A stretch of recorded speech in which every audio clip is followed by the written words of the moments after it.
हाय, normalisation की मैं बात कर रहा था। तो नॉर्मलाइजेशन चाहे इजी शिफ्ट हो या हार्ड शिफ्ट हो, नॉर्मलाइजेशन रॉन्ग और राइट से कुछ नहीं मैटर करता कि आपका ज़्यादा रॉन्ग है ज़्यादा राइट है। तो आप लोग बिंदास तुक्के लगाइए, आपको प्रॉफिट ही होना है।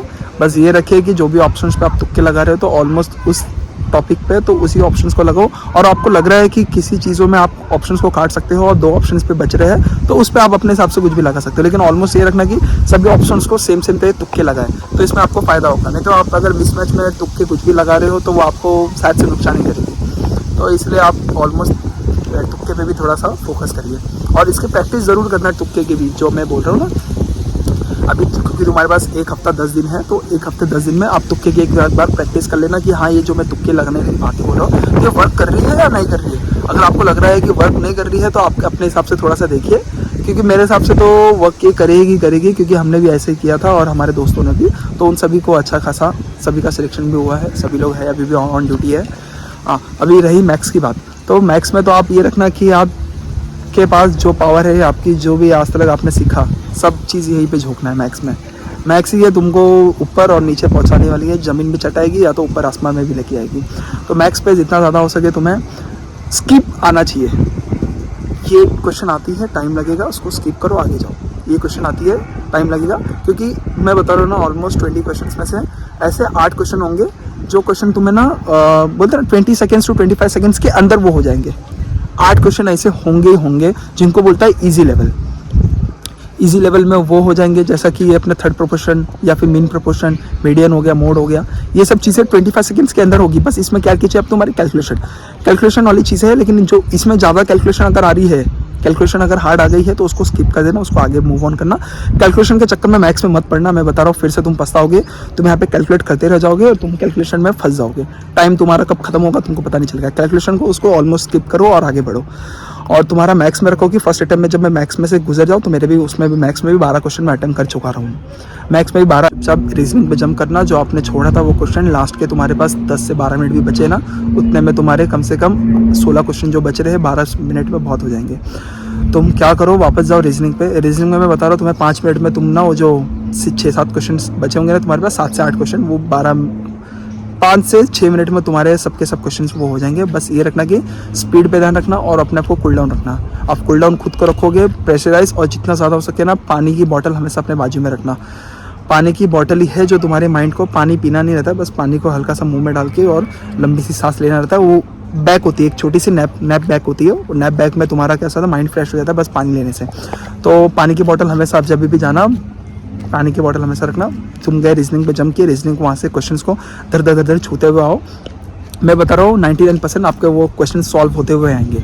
और उसके बाद मैक्स पे आना, मैक्स में अगर छूट भी गया बाई चांस तो उसका कोई गम नहीं होगा, लेकिन अगर रीजनिंग छूटेगा तो बहुत ज़्यादा गम होगा, क्योंकि मैक्स में मैं बता रहा हूँ नहीं छूटेगा वो कम। ये है, इतना अनुभव मैंने कर लिया है। मैंने बहुत मॉक लगाए, मैंने कम से कम मेरे टाइम पे मॉक ना मैंने 150 के आसपास मैंने पूरे मॉक लगाए रहेंगे मेरे पूरे प्रैक्टिस के टाइम पे, मॉक के टाइम पे। और सभी में मैं अपने आप को मॉक में मारने के बाद मैं एनालाइज बहुत अच्छे एक तरीके से करता था, क्योंकि मुझे मालूम था कि मॉक में जो भी होना है एनालिसिस से ही होना है, क्योंकि जो तुम्हारा जो भी है सब चीज़ एनालिसिस ही तुम्हें बचाने वाला है फ्यूचर में। को देख लीजिए, उनको सॉल्व करते हुए आइए, वो ऑटोमेटिकली मैं बता रहा हूँ आपके 5 से 6 मिनट में आपके जो 7 से 8 क्वेश्चन है ना वो पूरे के पूरे वो होते हुए आएंगे।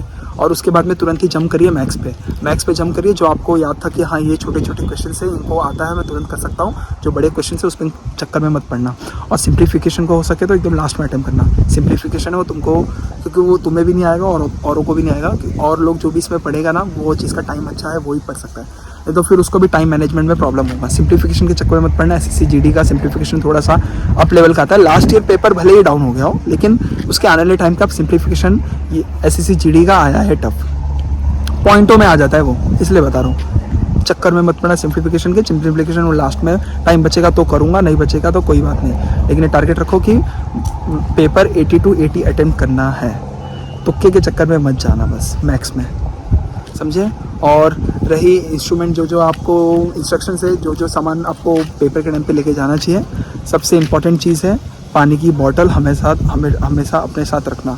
वो एग्ज़ाम सेंटर्स में अलाउड नहीं होता, क्योंकि एग्ज़ाम वाले बोलते हैं कि पानी की बॉटल अलाउड नहीं है, हम आपको प्रोवाइड करेंगे। तो अगर वहाँ पे आपको दिख रहा है कि आपने अगर लेके जा रहे हो तो अच्छी बात है, अगर वो ज़्यादा मना कर रहे हैं तो आप वहाँ पे पानी की बॉटल रख सकते हो, क्योंकि आप उनसे आर्गूमेंट करके भी अपना माइंड का प्रेशर क्यों अप करोगे।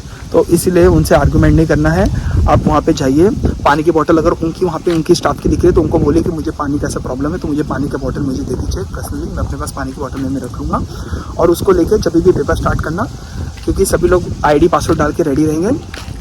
आप एंटर करने से पहला तुरंत ही एक सिप पीना और उसके बाद में ऑक्सीजन को 3 बार इन एंड आउट करना। उससे कैसा होता है, माइंड ना पूरा रिफ्रेश हो जाता है। और माइंड एक बार रिफ्रेश हो गया ना तो आपको एकदम प्रॉपरली हर चीज़ों को करने में, अगर वो टफ भी रहेगी ना तो आप हैप्पीली इजीली उसको मूव ऑन कर सकते हो। लेकिन अगर किसी में उलझ गए तो आप उलझ जाओगे, बहुत गंदा पछताओगे, रिग्रेट ही होना है फिर, और कुछ नहीं। पेपर को टाइम मैनेज कैसा करना है तो वो आपको मैं बता देता हूँ। एक आपका ये रहना चाहिए कि 10 मिनट से 12 मिनट में रीजनिंग के 12 क्वेश्चंस सॉल्व हो जाने चाहिए। 10 मिनट एक्चुअल में 10 मिनट में हो जाना चाहिए, नहीं तो आपको लास्ट में मूवमेंट पे प्रॉब्लम होगा। आप कम से कम रखिए कि 10 मिनट में मेरा रीजनिंग में मैं पहली बार में गुजर जाऊँ। उसके बाद में आप आ जाओ हिंदी और GK GS पे। हिंदी और GK GS का टारगेट ये रखिए कि 10 मिनट में वो दोनों भी हो जाना चाहिए। आपके पास 20 मिनट्स आपके खत्म हो गए, 40 मिनट बचे हैं। 40 मिनट में से पहले 20 मिनट्स में आपको मैथ्स को देना है। मैथ्स को 20 मिनट्स देने के बाद में आपका ऑलमोस्ट स्किप अच्छा करना। आप अगर स्किप नहीं करोगे, आप कैलकुलेशन में फंसे तो बहुत गंदा फंसोगे। कैलकुलेशन की स्पीड की प्रैक्टिस करिए आप।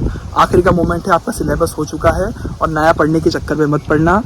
जिसका ज़्यादा टाइम बचा है, अगर उसको कुछ करना है तो वो कर ले, लेकिन जो पुराने जिनका भी है कि हाँ अभी 10 दिन में 15 दिन में जिसका 10 तारीख के पहले एग्ज़ाम हो जाएगा, वो लोग नए चैप्टर के नए चीज़ों के चक्कर में मत पड़िए। जितना पढ़ा है उनको बस रिवीजन टू रिवीजन करिए।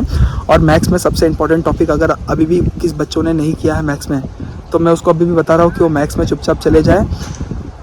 परसेंटेज, रेशियो एंड प्रोपोर्शन, ये पूरी मैथ्स की बोलते ना वो होती है नींव। इन दोनों से ही मैथ्स बनना है।